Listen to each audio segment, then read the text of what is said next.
Ick. Something that comes up with regularity in my critique sessions with my occasional spatially divergent writers group is something we call the ick factor. It is also, speaking of slush, one of the things that often throws me out of a new author's work. Often permanently. To begin with, let's establish a ground from which we can discuss this. You see, it is a misconception to say we work with words. We don't. That's sort of like saying a painter is someone who covers canvas with other materials.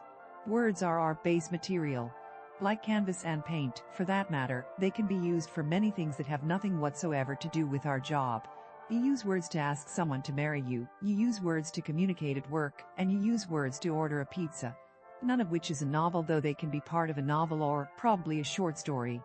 Though asking someone to marry you can be a short, sharp shower story. See the first proposal in the Pride and Prejudice miniseries for instructions on how to make that happen. No, what we actually use to construct our stories is emotions. You could describe a short work, like a short story, as a tight presentation of strong emotion, which will stimulate the reader to think on the subject situation you chose to illuminate. This is not a matter of sending a message, just that short stories are rather pointless if they don't leave behind a form of intellectual aftertaste that causes the reader to think or feel something long after.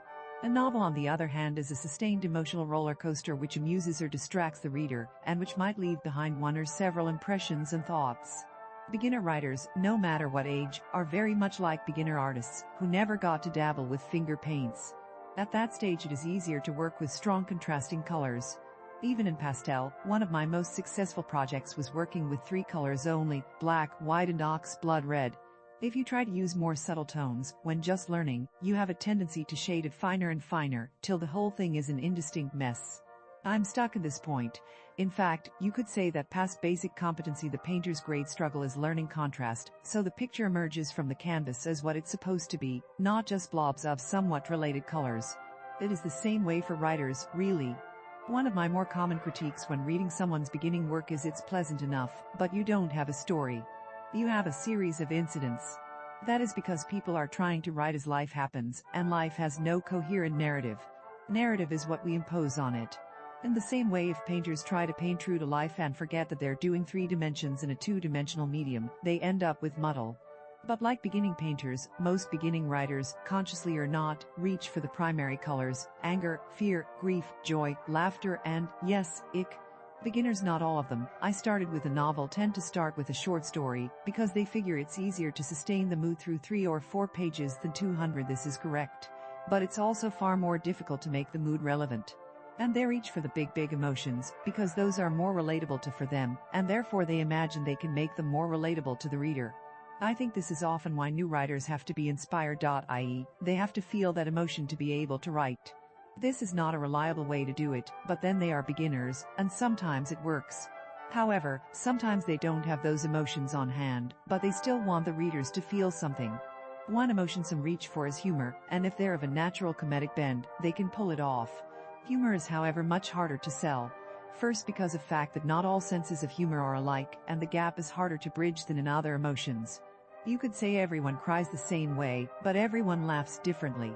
But more importantly, I suspect my friend Kate Polk is correct, and most of the entertainment field has been taken over at the managerial promotional level by minor demons, and, as Umberto Eco taught us, the devil does not laugh. The other common emotion that newbies reach for, and which is much more universal than humor, is disgust. We all have basic ick factors: excrement and bodily functions, rotting flesh, gross, I mean that literally, anatomy. To paraphrase Pratchett, we all know there are green wobbly bits in there somewhere, and none of us, frankly, wants to think about them too much. Disgust, if combined with another driver, can be a powerful way to pull a reader into a story. For a combination of "oh, my GD, I don't want to look, but I can look away," consider my friend Larry Correa's Monster Hunter International. The beginning hit my ick factor so often that I'd have flung it across the room, except that at the same time he was dragging me along way too fast on the pace of the book, and the question of whether his character would survive. It's a beginning like a punch in the gut. You want to step away, but you can't, and by the time you realize the guy survived, you're bonded to him for good, and will stay with him come hell or high water for however many books. So, it's not like I don't understand the temptation. I do. But I almost feel like Larry should have little stickers on the beginning of that book, saying something like, "This experiment was carried on by an expert. Don't try this at home." The more average use of disgust is to have a oh-hum story where someone is being showered in a long, blunt shower of SHT literally. Or a story in which the big point is that they're zombies. They're rotting. They smell. Okay. But if you actually succeed in making the reader feel disgust in those circumstances, and if the audience you're writing for is not into thanks again, what Kate Pulp calls the meaty skull with reptiles type of art, then well you're going to make the reader ill, and the book will get thrown against the wall. Keeping the reader horrified but reading on involves being at the level of expertise where you at least know a hook when it bites you in the nose. Preferably you're at the point where you perfectly balance ick and pull, because that's irresistible. If you must have too much of one, have too much of the hook, because everyone's ick factor is different, and if yours is set high, you'll lose more than half the readers. Take the beginning of a novel by a talented but utterly clueless beginner that I read in the last month.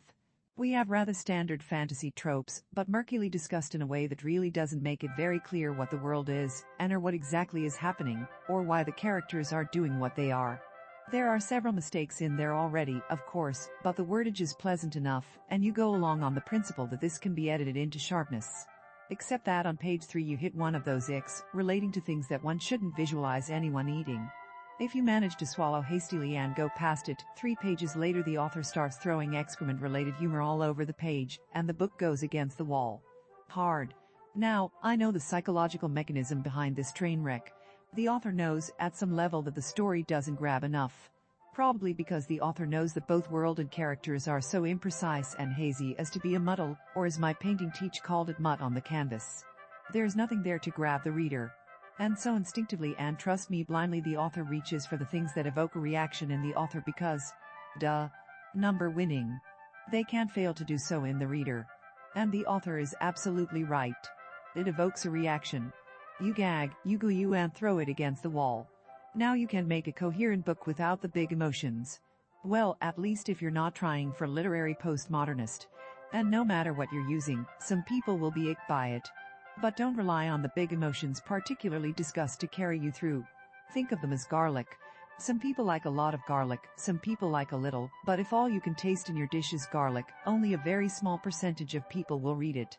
And if the other emotions are garlic, the ick factor is 3 alarm pepper. While some people want to have their mouth set on fire and most people can tolerate a pinch of the stuff, your greatest audience will be somewhere between. The more you shovel it in, and the fewer other appeals the story has, the more audience you'll lose. The ick factor is not a cure-all for insufficient skills. In fact, it should be locked in your toolbox until you are competent with the other tools. If you like this content and want to support this channel, the blog, and Sarah's continued writing, please like and subscribe. If you really enjoy the content, please come and join the fun at accordingtohoyt.com.